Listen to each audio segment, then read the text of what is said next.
बच्चों, मैं संगीता पांचाल। हम अध्ययन कर रहे हैं अर्थ मूवमेंट, अर्थात अर्थ सहित पृथ्वी सहित जो भी ग्रह हैं उनकी मूवमेंट के लिए क्या क्या कारक उत्तरदायी हैं, कौन कौन से नियम लगते हैं, इसका हम पिछली कक्षा में अध्ययन कर चुके हैं। जो कि केपलर के अनुसार 3 प्रमुख नियमों के बारे में हमने पिछली कक्षा में पढ़ा, जैसे कि पहला नियम है कक्षा का नियम, दूसरा क्षेत्रफल का नियम और तीसरा है परिक्रमण काल का नियम। जो केपलर हैं उनके इन्हीं तीनों नियमों के आधार पर जो न्यूटन हैं उन्होंने कुछ निष्कर्ष निकाले। जैसे कि पहला निष्कर्ष यह है कि सभी जो ग्रह हैं वह एक ग्रह पर एक अभिकेंद्र बल कार्य करता है, अर्थात ग्रह का जो इंटीरियर पार्ट है, केंद्र है, वहाँ पर एक बल कार्य करता है जिसकी दिशा हमेशा सूर्य की तरफ होती है। दूसरा निष्कर्ष यह निकाला कि यह जो गुरुत्व या अभिकेंद्र बल हैं वह ग्रह तथा सूर्य के बीच का जो दूरी है उसके वर्ग के व्युत्क्रमानुपाती अर्थात इन्वर्सली प्रोपोर्शनल होता है। अर्थात पहला तो निष्कर्ष ये बताया कि एक अभिकेंद्र बल कार्य करता है ग्रह पर। दूसरा, जो यह अभिकेंद्र बल है ग्रह का, वह ग्रह तथा सूर्य के बीच की जो दूरी है उसके वर्ग के व्युत्क्रमानुपाती होता है, अर्थात विपरीत अनुपात में होता है। तीसरा उन्होंने निष्कर्ष निकाला न्यूटन ने कि यह बल जो है वह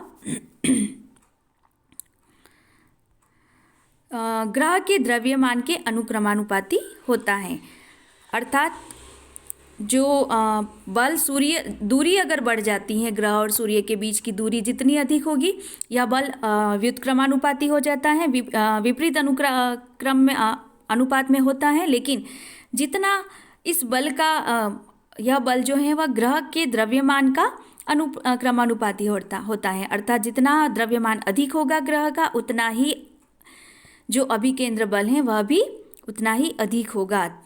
चूँकि ग्रह तथा सूर्य के बीच जो बल पारस्परिक हैं, म्यूचुअल बल हैं, अतः बल जो है वह सूर्य के द्रव्यमान के भी अनुक्रमानुपाती होना चाहिए।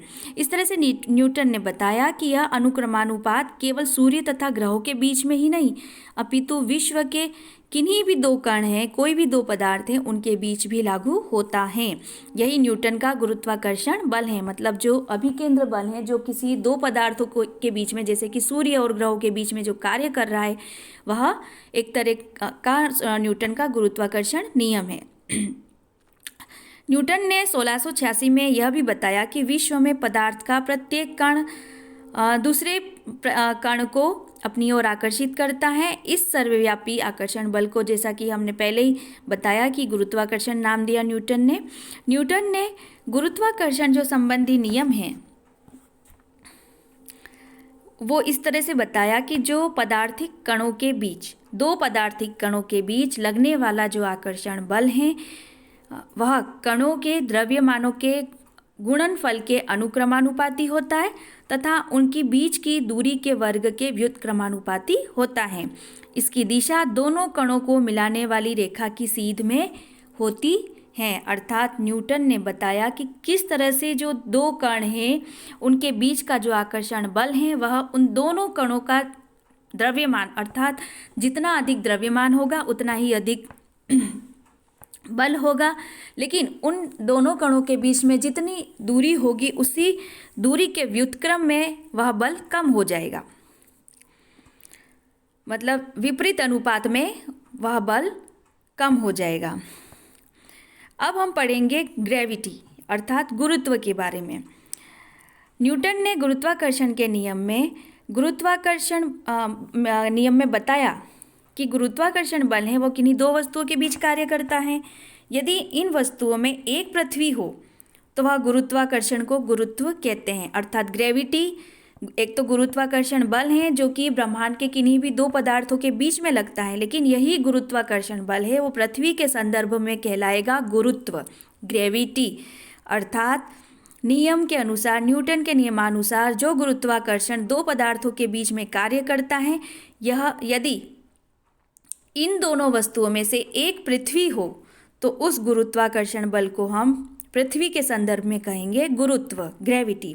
अतः गुरुत्व वह आकर्षण बल है जिसमें पृथ्वी किसी वस्तु को अपने केंद्र की ओर आकर्षित करती है, खींचती है। स्पष्ट है कि गुरुत्व जो है वह गुरुत्वाकर्षण का एक विशिष्ट उदाहरण है। यानी गुरुत्व बल जो पृथ्वी का गुरुत्व बल है वह एक तरह का गुरुत्वाकर्षण बल है, उसी का एक विशिष्ट रूप है। इसी बल के कारण जो मुक्त रूप से हम कोई वस्तु फेंकते हैं पृथ्वी के ऊपर तो वह पुनः पृथ्वी की तरफ ही आकर गिरती हैं।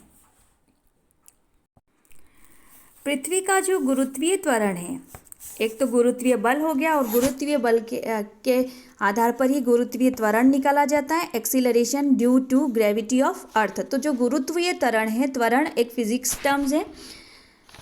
गुरुत्वीय त्वरण जो है, जब कोई वस्तु ऊपर से मुक्त रूप से छोड़ी जाती है तो वह पृथ्वी की ओर गिरने लगती है। पृथ्वी के गुरुत्वाकर्षण बल के कारण, गुरुत्वीय बल के कारण, ग्रेविटी के कारण उसके गिरने का जो वेग है वह बराबर बढ़ता रहता है। अर्थात जो त्वरण है उसकी गति में त्वरण उत्पन्न हो आता है।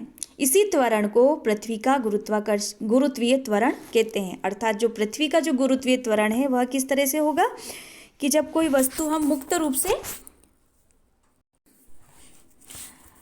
पृथ्वी का जो गुरुत्वीय त्वरण है बच्चों वह है जी का जो मान है वह है, उसको हम मीटर प्रति सेकेंड में अभिव्यक्त कर सकते हैं, मीटर प्रति सेकेंड स्क्वायर या न्यूटन प्रति किलोग्राम।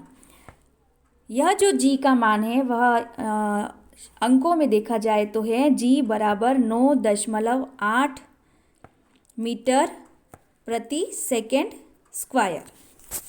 यह तो जी का मान हुआ। और जो पृथ्वी का द्रव्यमान है वह है, पृथ्वी का द्रव्यमान बराबर मास जिसे हम कहते हैं 6.0 इंटू 10⁻24 किलोग्राम। इसी तरह से पृथ्वी का जो औसत घनत्व है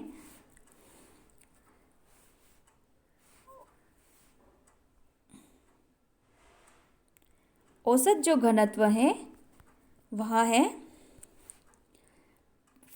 5.5 इंटू 10⁻3 यानी क्यूबिक मीटर किलोग्राम प्रति मीटर क्यूब।